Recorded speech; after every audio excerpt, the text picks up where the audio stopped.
Hello and welcome to WRC on TCHUB, where in this episode we'll be taking a look at the review of the last round in Japan, which was a short while ago. I'm Nicholas Jones, and my usual guest is Ash Mayer. Ash, welcome.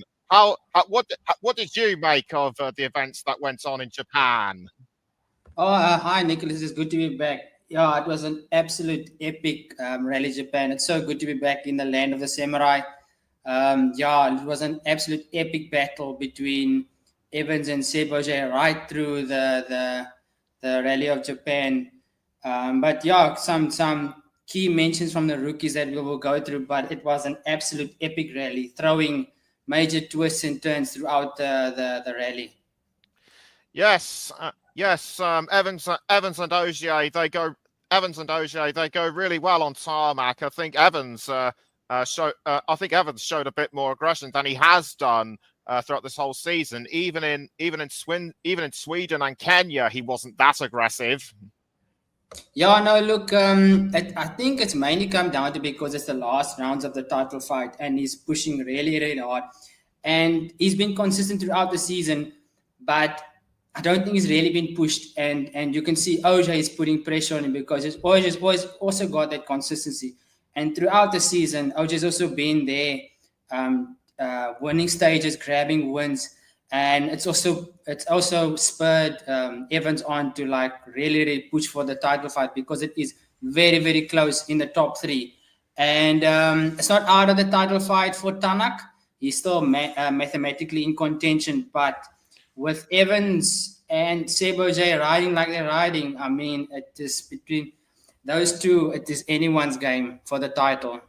I have to correct you. It's actually Kalle Rovanperä who is mathematically in contention for the title. Tanak is out. Oh, is he out? Yes. Yes, Rovanperä. Tanak, he's a little over 200 points, so I don't think he'll be able to claw that way back. Kalle Rovanperä is nearly on 250. Okay, yeah, no, that is a bit unfortunate. I still thought Tanak had somewhat of a slim chance. But do you think Ramampera will cling on to those two, even with the issues that he had on stage three of Rally Japan? We had an off in the Cicero stage. Do you think he still got the muster to take on Evans and OJ? That's the first time you've actually asked me that, but that's the first time you've actually asked me a question all season. I personally think it will. I personally think it will be between Ogier and Evans, Ogier and Evans, but take nothing away from Rovanperä. I think he will still give as good as he got. But I think he will. I think he will still give as good as he's got all season. But as you mentioned, it's just so unfortunate for Tanak and Hyundai. The dream is over for them. Yeah, no, it closes a chapter on an exceptional career by Tanak.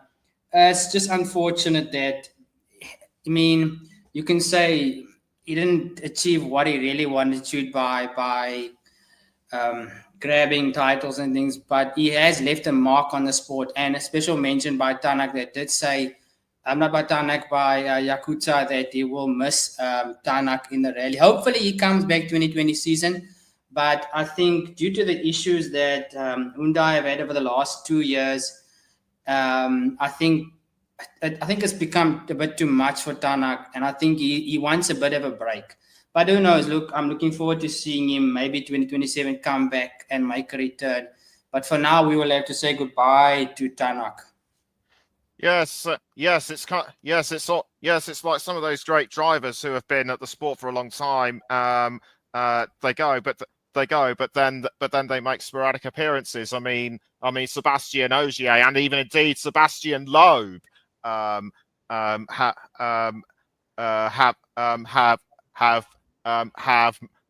made appearances like that. But going back to Tanak and the legacy that he'll leave, I have to agree with you. he has been one of the top drivers throughout the past decade or so. I first remember him when he competed in the Production World Rally Championship, which of course is now part of WRC2, all the way back in 2010. He so nearly won the Super 2000, the SWRC title in 2011. But then he got his big break in 2012. If you remember, at the start he was a bit erratic, but by the middle of the decade he appeared to have ironed all these out. And of course, one does remember that famous incident in Mexico when he plunged off into the river, and the car was submerged and it had to be rescued. And Oit and his co-driver actually made a bit of a joke about it by putting on some diving masks.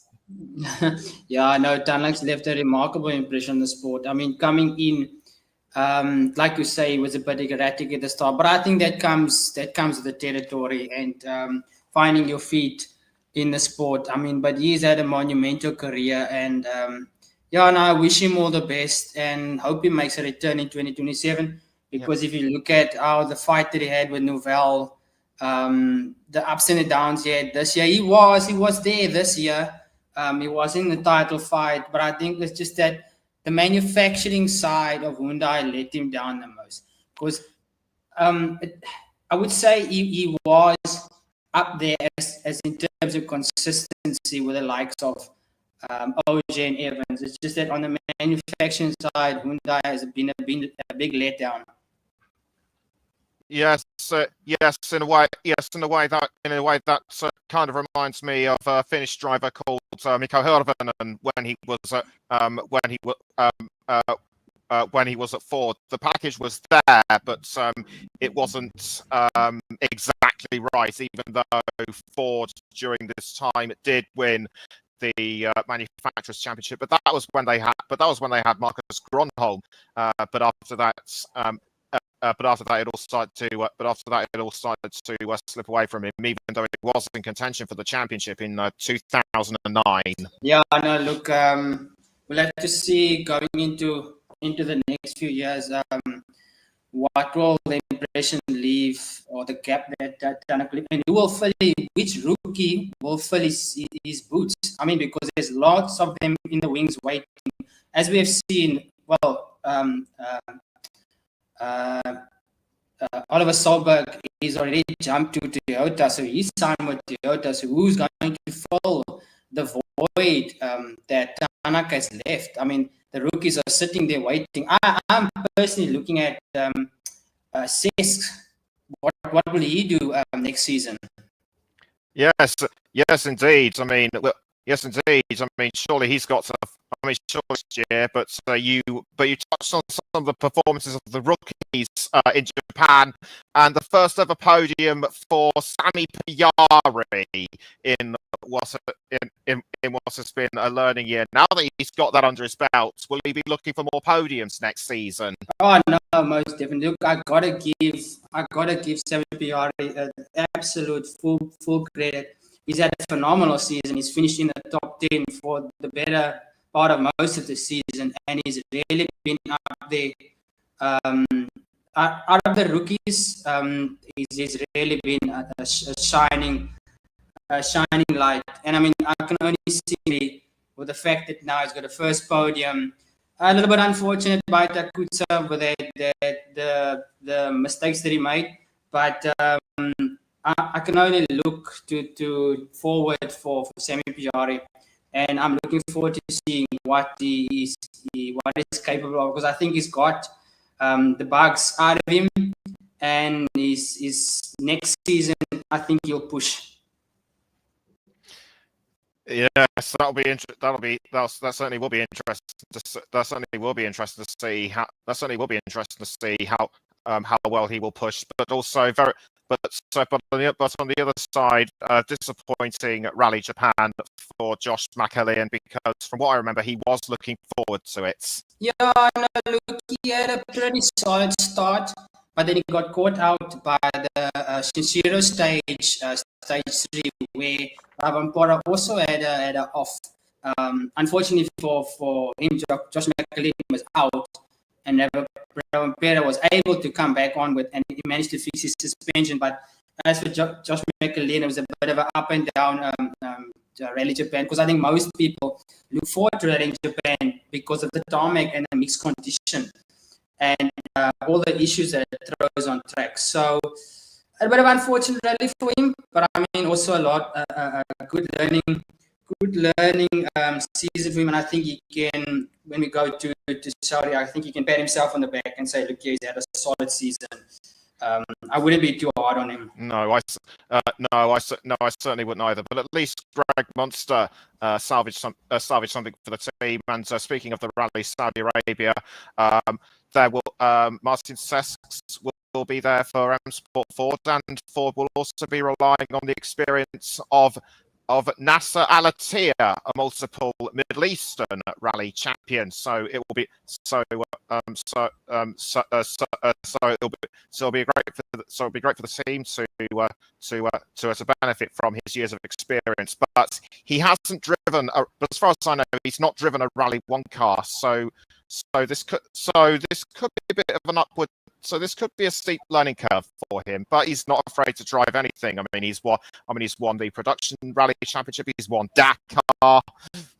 I don't think it'll be too much of an issue for Al Attiyah, because I mean, like you have mentioned, he has won the Dakar numerous amount of times, and I mean, when you've got the likes of Science Senior coming from rally going to Dakar, and I think roles can be reversed from Al Attiyah going to WRC. So I think he's more than capable of having a go at it in Saudi Arabia. But I mean, it's anyone's game.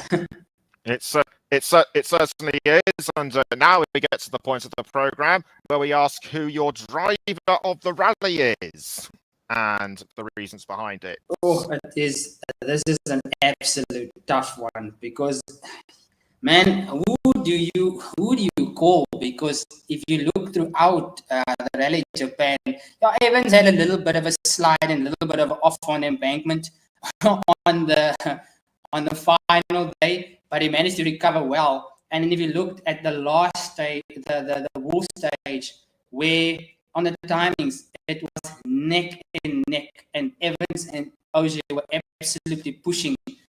And Ogier pipped him by hundredths of a second on the final stretch. So, as much as I love Ogier, I think I will just have to give it to Evans for being all around in Rally Japan. It's a hard one. It's tough. Yes, it certainly was tough. I mean, Elvin Evans. Elvin Evans. He's Elvin Evans. I mean, he knows when to push and sort of when not to. And despite the slips and slides that he's had, he was able to push Ogier right to the end in a rally that was sort of across the altitude of San Remo and Corsica, but also the mixed slippery surfaces of Monte Carlo, which I should have mentioned in the last program.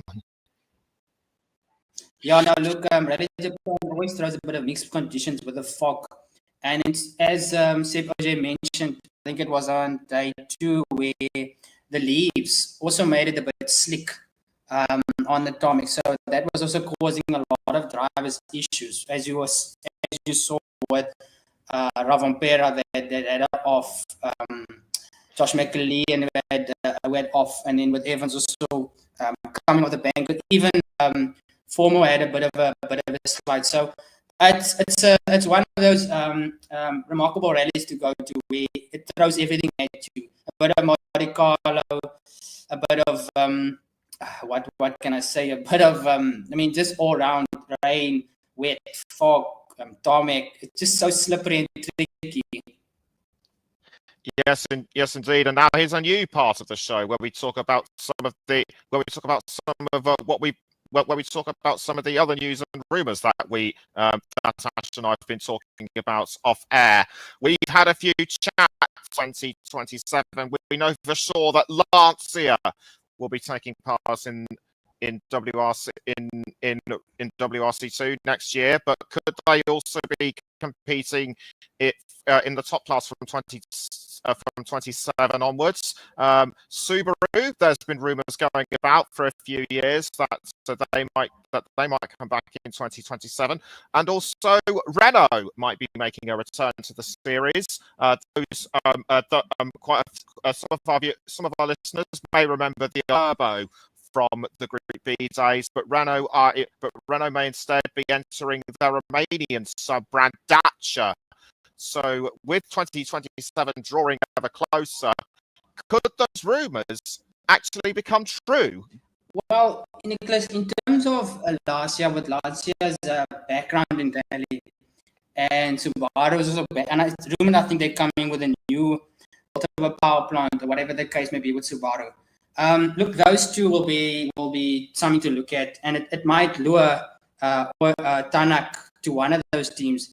And then in terms of Dacia, with their background in the car, also one to look at.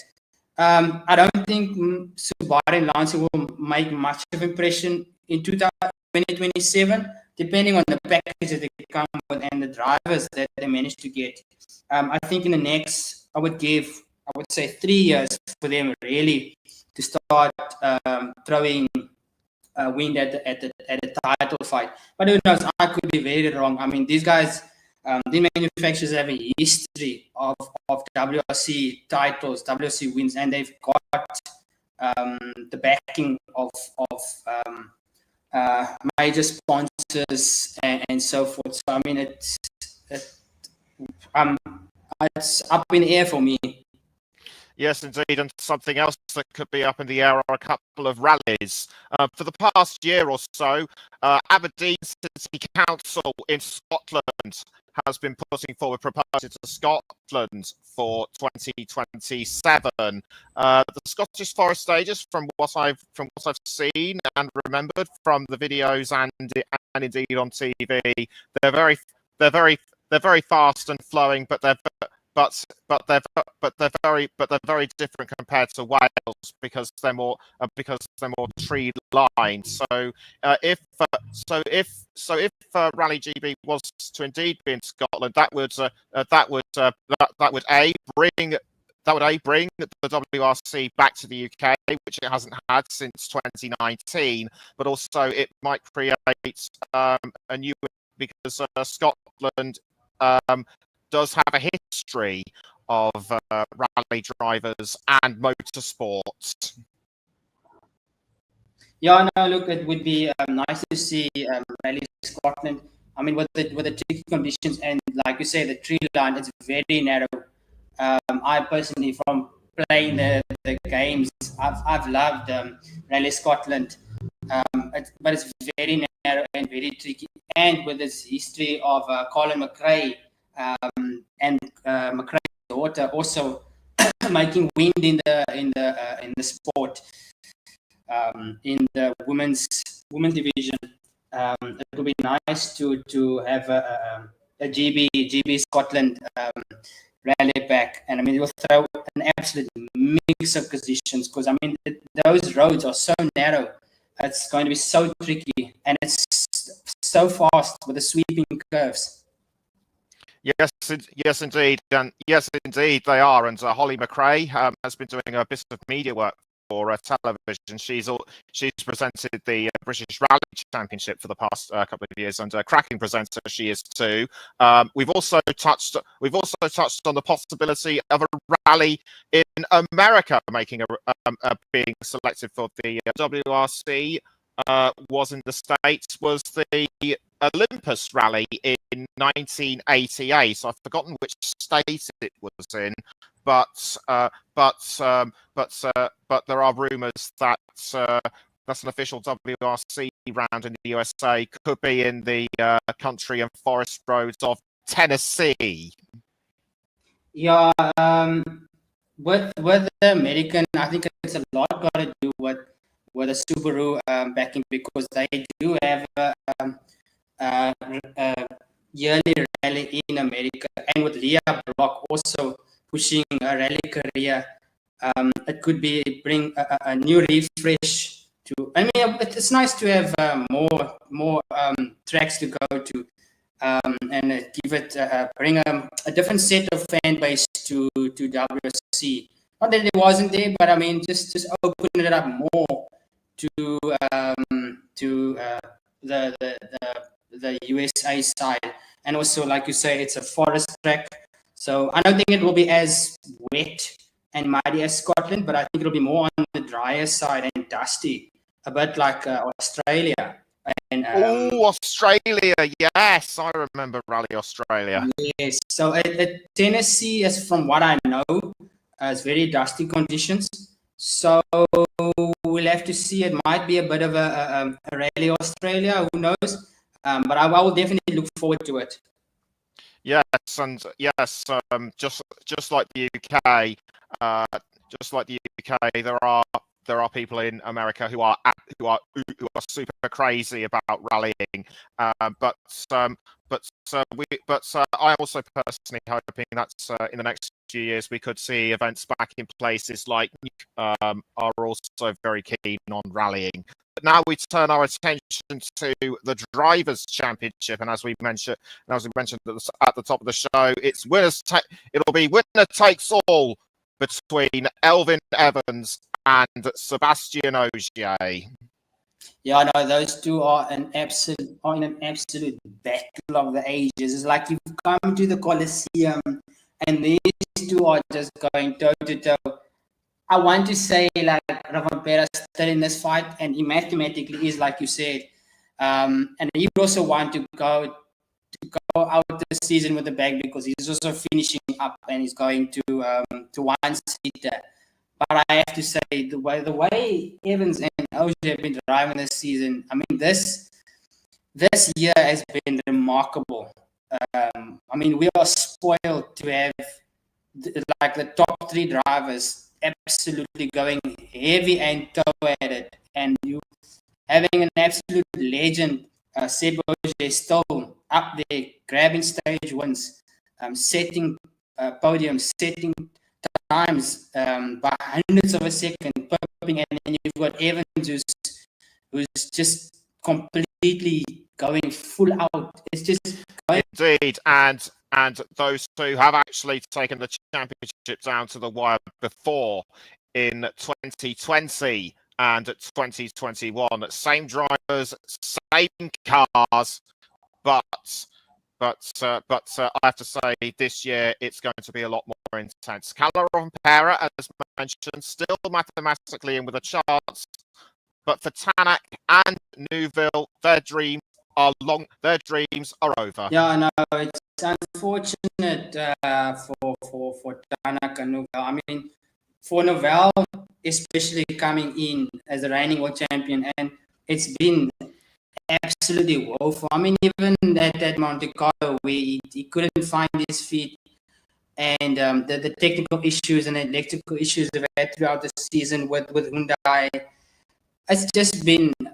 I think for him, he just wants to call it a day and just move on to next season. And nothing for Tanak. I think the thing what really set him off over the cliff to leave the sport is just that we expected more from Hyundai. And, you know, you've got Neuville obviously has himself to blame for a lot of issues that he's caused. But, I mean, you can't take away from the fact that also with the new tire regulations and stuff, it's made a bit tricky for them. And Hyundai have just not been able to find the balance with their cars and then their technical issues also. Yes, indeed, and for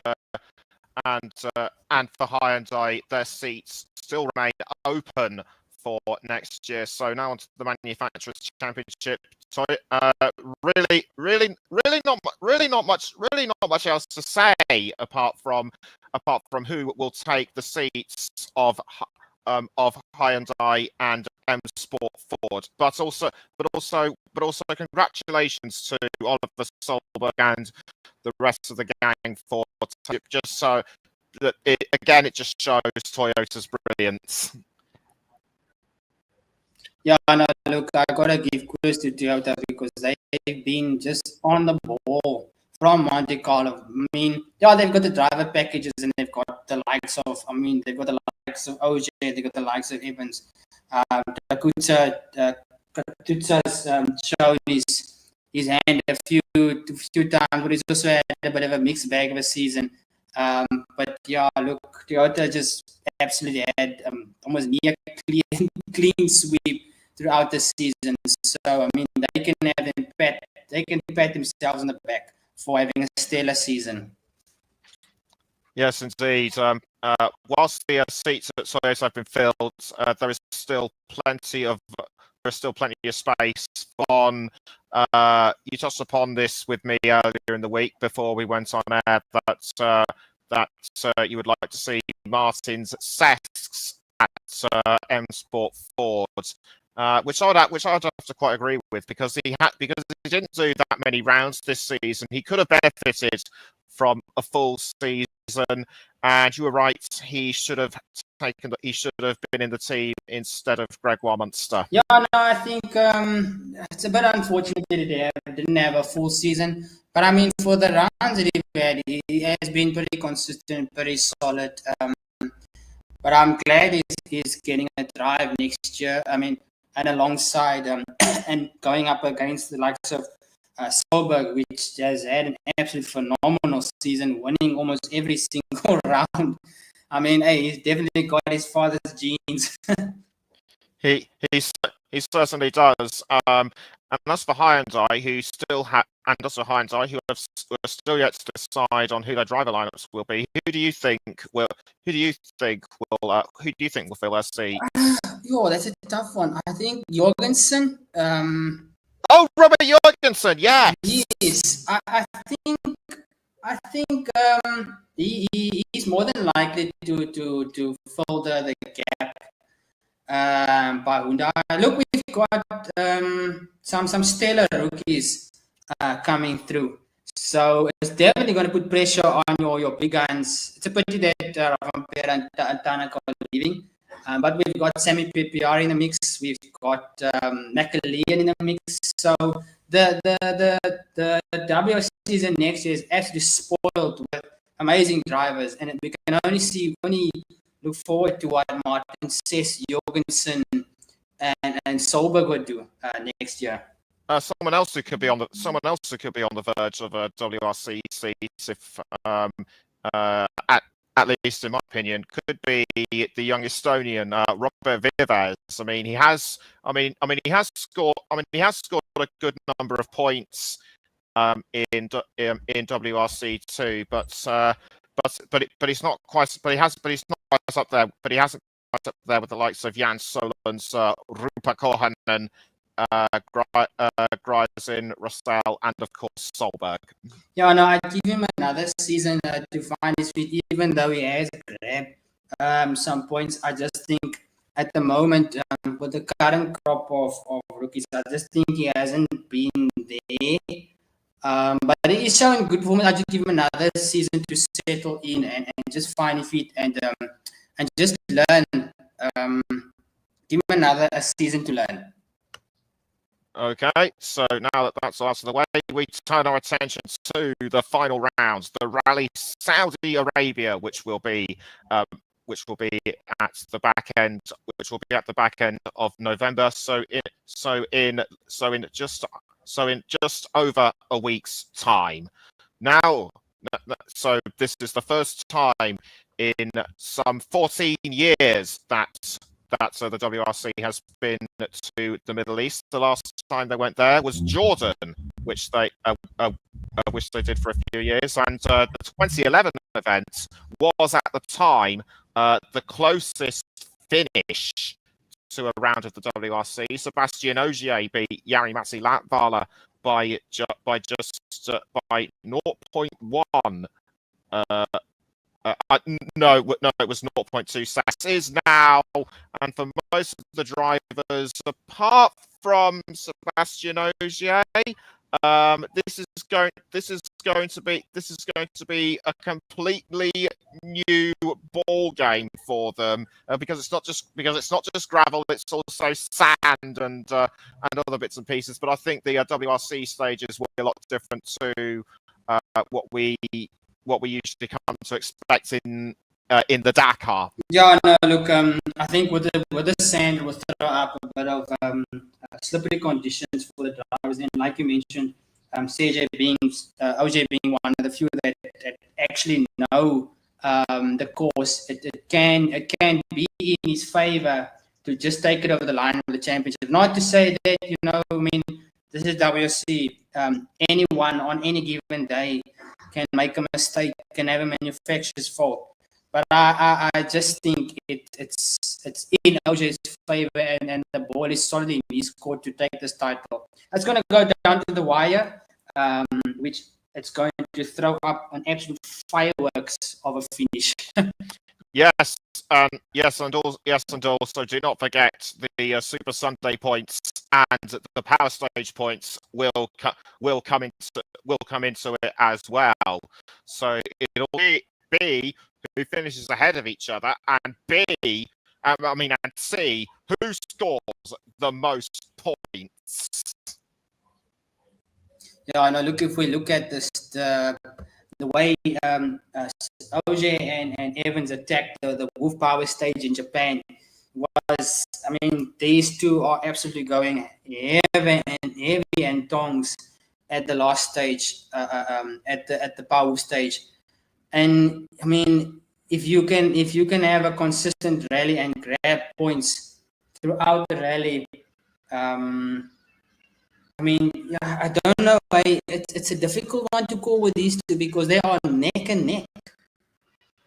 It certainly is. I personally look forward to watching that last round and see how events develop, and you can catch our thoughts on it when we do our roundup at the final round at the beginning of December. I've been Nicholas Jones. Thanks to LCU for our review of Saudi Arabia in around 2 weeks' time. So until then, good.